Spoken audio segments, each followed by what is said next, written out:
welcome back to the Deep Dive. Today we're kind of taking a page from the podcast Grifter or Gifted. And the question they always ask is, how can you tell a visionary from a con artist? It can be so tough. Right. Right. So to help us figure that out, we're going to dive into the career of Elizabeth Vargas. Ooh, that's a really good one. Yeah. Elizabeth Vargas is such a fascinating person to look at through that lens. I mean, she's been a huge name in TV journalism for decades. Right. Won an Emmy, co-anchored huge network news programs like World News Tonight. Exactly. But she also has this whole other side where she investigates these controversial groups, especially with her show Cults and Extreme Belief.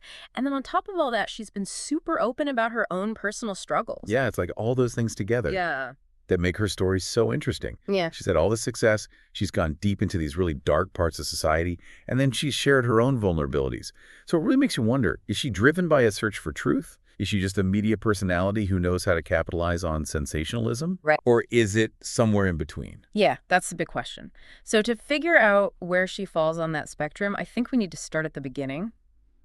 Vargas's rise in TV journalism was crazy fast. She got her start at these local stations, but she moved up to major networks like NBC and ABC so quickly. It's like she knew exactly what would keep people watching. She became the weekend anchor for Dateline NBC and then eventually co-anchor of World News Tonight. Wow. Only the third woman in history to hold that position. Yeah. And she was also the third female national evening news anchor of Puerto Rican and Irish American heritage.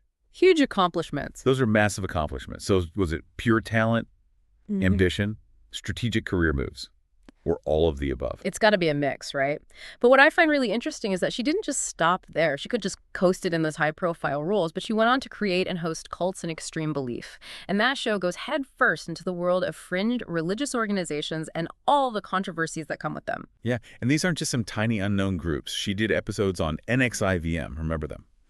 The group whose leader was convicted of sex trafficking and forced labor. Oh, yeah. They also cover the Jehovah's Witnesses, the 12 Tribes, the FLDS community.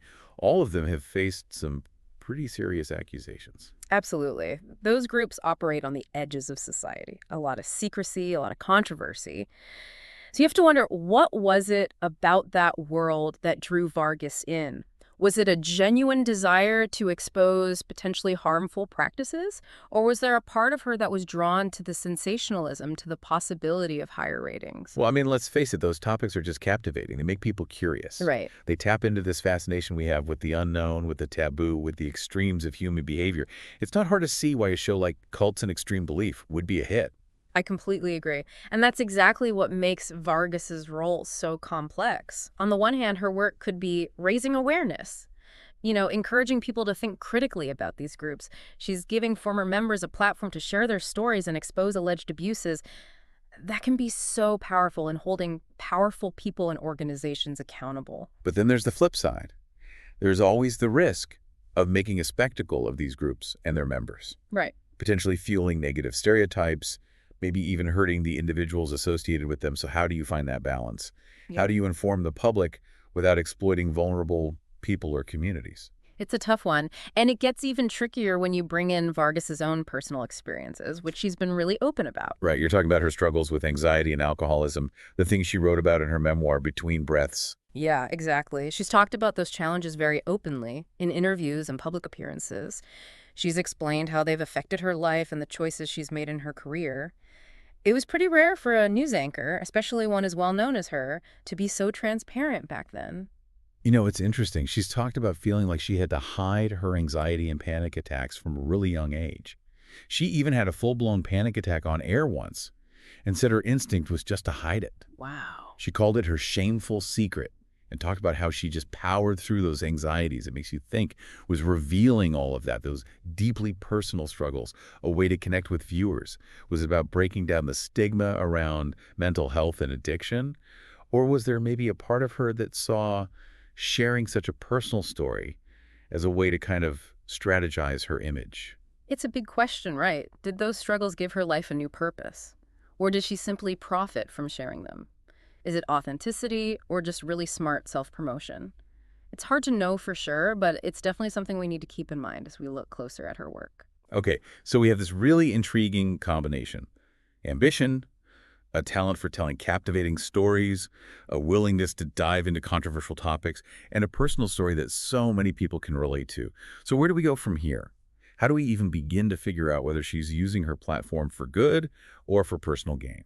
I think a good place to start is by taking a closer look at how she handled cults and extreme belief, especially her coverage of NXIVM. I think that'll give us some valuable insights. Okay, let's get into that. Mhm. The first season of Cults and Extreme Belief really focused on NXIVM, which was all over the headlines at the time because of their controversial practices. They covered everything from how they recruited people to the alleged abuse that was happening within the organization. And this was before the leader was convicted. So Vargas and her team were really ahead of the curve on this story. They were. They were interviewing former members, Yeah, piecing together this picture of what was going on behind the scenes at a time when a lot of people were still defending NXIVM. A lot of people thought it was just a legitimate self-help group. right. They even talked to one of the former recruiters for NXIVM. And she starts by saying, oh yeah, it was just a harmless self-help group. Right. But then her story takes this darker turn.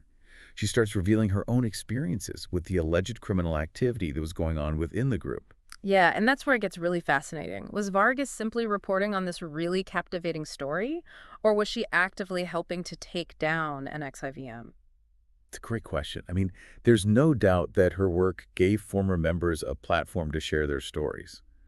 And as we've said, that kind of exposure can be so important in holding powerful people and organizations accountable.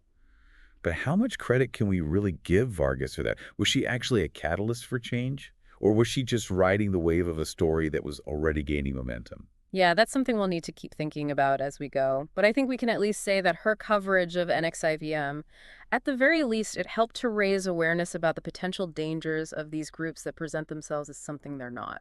Okay, so we're starting to see how Vargas blends this compelling storytelling with investigations into these really controversial subjects. But is she doing it to expose wrongdoing, or is it all about ratings and her own career? hmm To get a better sense of that, I think we need to look beyond NXIVM. We need to look at how she handled other controversial groups, like her coverage of the Jehovah's Witnesses, the 12 Tribes, the FLDS community. All of these groups have faced accusations, ranging from covering up child sexual abuse to child labor practices to underage marriage. Yeah, Really serious stuff. these are not light topics at all. Hmm. And her show, it often featured interviews with former members who described what they went through and why they left those communities. And those firsthand accounts, they could be really powerful, really eye-opening for viewers. Absolutely. And it brings us right back to that central question we're trying to answer. Is Vargas giving a voice to people who've been silenced, or is she exploiting their vulnerability for entertainment? It's a tough line to walk, and each viewer has to decide where they stand. But I think it's important to at least acknowledge that this kind of work has the potential for both good and harm. Okay, so we've seen Vargas build this incredible career. She dives into the world of cults and controversial groups, and she reveals her own personal struggles in a very public way. It's a lot to take in. But before we go any further, I think it's important to think about how her own personal experiences might have influenced how she covers these groups. Do you think, for example, that her struggles with anxiety might have given her this unique understanding of the power dynamics, the control that we often see in these organizations? Hmm. That's a really interesting question, and I think it's one we'll need to explore more deeply as we continue. It's definitely possible that her own experiences with anxiety, with feeling trapped by her circumstances, that it gave her a better understanding of why people get drawn into these groups and how hard it is to leave. Yeah, definitely something to keep in mind as we keep going on this deep dive into Elizabeth Vargas's career Hmm. and try to figure out what's really motivating her choices. Stay tuned as we dig deeper into her work and try to answer that question. Grifter or gifted? It's really interesting to think about how her own struggles, especially with anxiety, could have shaped how she approached investigative journalism, especially when you look at the groups she decided to cover. A lot of them, like NXIVM, they had this really strong element of psychological manipulation and control. It's true. And she has talked about how trapped she felt by her own anxiety for years, almost like it had this hold over her. So it makes sense that she might have felt a connection, empathize with people who felt similarly trapped in these organizations. Exactly. And maybe that empathy fueled her desire to kind of expose what was really going on in these groups, to give a voice to those who felt like they couldn't speak out. Yeah.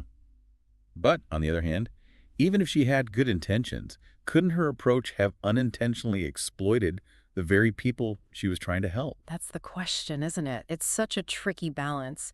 Sharing those personal stories can be so powerful. It can help viewers understand the human cost of these groups and how complex these issues really are. But there's always that risk of sensationalizing trauma, using those stories for entertainment instead of trying to genuinely understand. Right, and it gets even more complicated when you think about the legal stuff. Some of these groups Vargas covered, they've been known to sue people. Oh, yeah, that's true. Taking on groups like that, especially ones with resources and a history of legal action, it takes a lot of guts. You don't do that lightly. So maybe that says something about Vargas's determination, maybe even a sense of fearlessness. She's clearly not afraid to tackle difficult subjects or challenge powerful institutions. Right. And remember, investigative journalism, it's not just about reporting the facts, it's about digging deeper, asking tough questions. And sometimes you have to put yourself at risk to get to the truth. So how did she approach that with these groups? Did she get into the nitty-gritty of what they believe, or was it more about focusing on the alleged abuse that was happening? It was a mix of both. She did dive into their ideologies, the practices of these groups, but she also gave a lot of space for former members to talk about their experiences. She let them tell their stories in their own words. I think that was really important in humanizing the issue and showing how these groups actually impacted people's lives. And were there any common threads in those stories, anything that came up again and again? One of the biggest ones was this feeling of isolation and control that former members talked about. They talked about being cut off from their families and friends, pressure to follow all these strict rules and beliefs. And then there was the manipulation and coercion. It sounds like a classic cult tactic, right?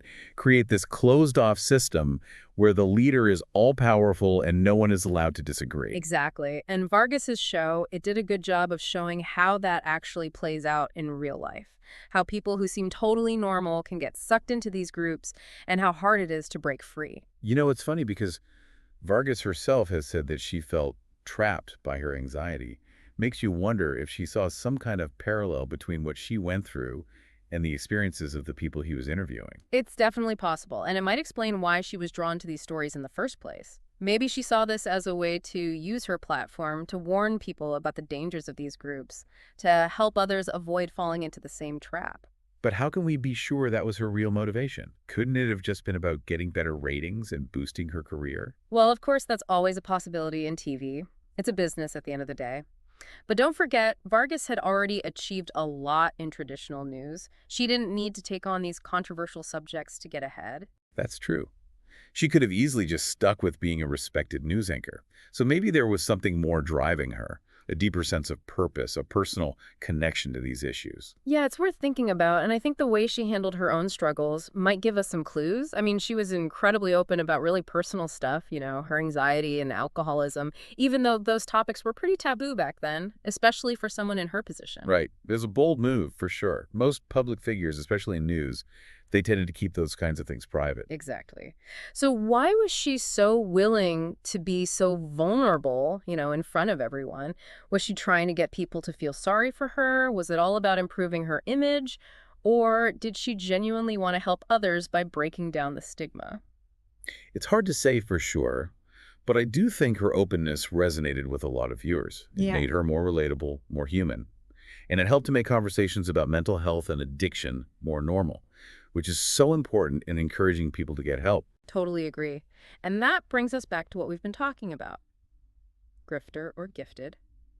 Is she a master manipulator? Is she a genuine advocate for the vulnerable? Or is she a mix of both? I think we can say for sure that she's an amazing storyteller.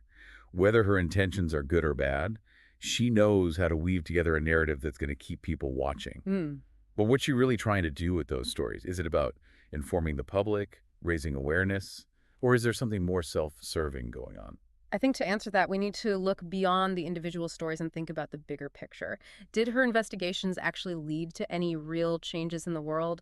Did they get people talking about these issues in a meaningful way? Okay, so let's switch gears for a minute and focus on the impact of Vargas's work. We've talked about how she covered these controversial groups, but did her reporting actually make a difference? Like, did it lead to any real outcomes?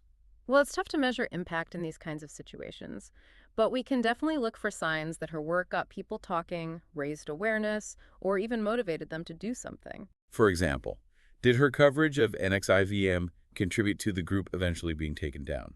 Hmm. It's hard to say for sure, but it definitely helped to expose what they were doing and gave a voice to the people who had been hurt. Those interviews she did with former members, they offered valuable insights into how the organization worked, and they helped to build the case against the leader. Right. And remember, this was all happening before the big news outlets really picked up the story. Vargas and her team were some of the first to look into those allegations against NXIVM, and their work helped more people understand the truth about the group. Exactly. And even if it didn't directly cause Keith Raniere to be arrested and convicted, I think it's safe to say that her reporting helped to make the public more aware of the dangers of groups like NXIVM. And what about her coverage of the other groups, like the Jehovah's Witnesses, the 12 Tribes, the FLDS community? Did any of that lead to significant changes? Well, you have to keep in mind that these groups, they've been around for a long time, and people have been criticizing them for years, even before Vargas came along. So it's unlikely that her reporting on its own would be enough to create some big change. That makes sense. Yeah. But did it at least help to get people talking about the issues surrounding those groups? I think it did. Her show gave former members a place to share their stories and their points of view, and that can be really powerful, in challenging those beliefs that have been around for so long and starting a debate. It also helped people connect with these issues on a more human level, showing how these groups really affected people's lives. And that's important, right? Because sometimes these issues can feel really abstract, really distant, until you hear from people who have experienced them firsthand. Absolutely. And I think Vargas deserves some credit for being willing to tackle these controversial subjects, even though she knew she might face backlash or legal challenges. She wasn't afraid to expose uncomfortable truths, even if it meant risking her reputation or even her safety. Right. It takes a lot of courage to take on powerful institutions or belief systems that have been around for a long time. So even if we can't say for certain that her work directly led to changes, it's fair to say that it contributed to this bigger conversation about the dangers of cults and the importance of critical thinking. I agree. And I think that in itself is a valuable thing. Making people aware of these issues and encouraging them to question what they believe, that can be a powerful force for change, even if it's a slow process. Okay, so we're starting to see a pattern here. Vargas seems to be drawn to stories that expose the dark side of things, whether it's cults, controversial groups, or her own personal struggles. But is she trying to make a real difference, or is it all just a carefully constructed image to help her career? Yeah, that's the question we keep coming back to, isn't it? And I think each viewer has to decide for themselves. There's no easy answer. It's probably a mix of different motivations. Right. It's rarely just good or bad. But I think it's worth noting that she has chosen to use her platform to amplify voices that are often ignored or silenced. And that's something we shouldn't dismiss. Absolutely. And I think it's important to think about the context of her work. We live in a world where it's getting harder and harder to find reliable information, and people are losing trust in the media. It's true. People are getting their news from all these different places now, Correct. and a lot of them don't really care about facts or journalistic ethics. So it's more important than ever to have journalists who are willing to dig deeper, question things, and hold the powerful accountable. Exactly. And I think Vargas, despite any flaws she may have, she's trying to do that. She asks tough questions, even if it means making people angry or putting herself in danger. So maybe that's part of the answer to our question. Is she a grifter or gifted? Maybe she's not a perfect person, but she's a journalist who's willing to use her platform to expose the truth, even if it causes controversy. That's a good way to put it. She's not perfect, but she's trying to make a difference in a world where truth and accountability are becoming increasingly rare. And I think that's something we can appreciate, even if we don't always agree with her methods or her conclusions. Yeah, it's a real challenge to stay informed and actually know what to believe these days, especially with all the information coming at us from every direction. Absolutely. And that's where critical thinking is so important. We can't just take in information without really thinking about it. We have to engage with it, question where it's coming from, think about its biases, and weigh the evidence. It's almost like being a detective, right? Right. Looking for clues, connecting the dots, trying to see the whole picture. Exactly. And with Elizabeth Vargas, there's a lot to consider. Her ambition, her obvious talent, her willingness to take risks. Then you have her personal struggles and her focus on exposing what she sees as wrongdoing. It's complicated. And there's no easy answer, is there? We can't just plug it into some formula and get a clear answer on whether she's a grifter or gifted. Nope, not at all. It's about weighing all the evidence, looking at it from different angles, and then coming to your own conclusions. And even then, you have to be open to changing your mind if new information comes up. That's true. We have to be willing to change our thinking as we learn more. So where does that leave us with Elizabeth Vargas? What's your take on her career and her impact? Well, I think she's a really fascinating example of how media is changing and how complex people's motivations can be. She kind of walks this line between traditional news and more sensational stuff, and people have both praised and criticized her for it. She definitely isn't afraid to push the limits. And she's been incredibly successful at getting people's attention, whether it's through her investigative journalism or being open about her personal life. Yeah, and I think that's part of what makes her so interesting. She's a great storyteller, she's not afraid of controversy, and she's tapped into something that a lot of people relate to. But the question remains, what's she really trying to do with her work? Yeah, is she trying to shine a light on important issues and help people who don't have a voice? Or is it all about advancing her own career? I honestly don't think there's a simple answer. It's probably a little bit of both. And I think it's fair to say that her work has had both positive and negative effects. Like her coverage of NXIVM, it definitely helped to raise awareness of what they were doing, and it probably contributed to them being shut down. But some people would say that she sensationalized the story or took advantage of what the former members went through. Yeah, and that's a valid point. It's a fine line, and it's not always easy to see where it is. But I think it's important to remember that her work has also helped people feel less ashamed of having mental health and addiction issues. And she's given a voice to people who might not have been heard otherwise. So maybe instead of trying to label her as a grifter or gifted, we should just recognize that her work is complex, and her motivations are probably complicated too. Yeah, I think that's a good way to look at it. She's a complex person working in a complex industry. And her story makes us think about the role of the media, what truth really means, and how hard it is to tell fact from fiction in a world where everyone is trying to manipulate information. It reminds us that we can't just passively absorb everything we see and hear. We have to think critically, question everything, and be willing to make up our own minds. Absolutely. And that's what makes these conversations so interesting, right? It's not about finding the one right answer. It's about exploring, debating, and thinking critically. And hopefully in doing that, we learn something about ourselves, about the world, and about how to deal with this ever-changing media landscape. Well said. Elizabeth Vargas's career is really a fascinating look into the complexities of media, ambition, and the search for truth. It's a story that's still being written and one that people will probably be discussing for years to come. We hope this deep dive has given you something to think about and inspired you to be a more critical consumer of information. Stay curious, stay engaged, and keep asking those tough questions.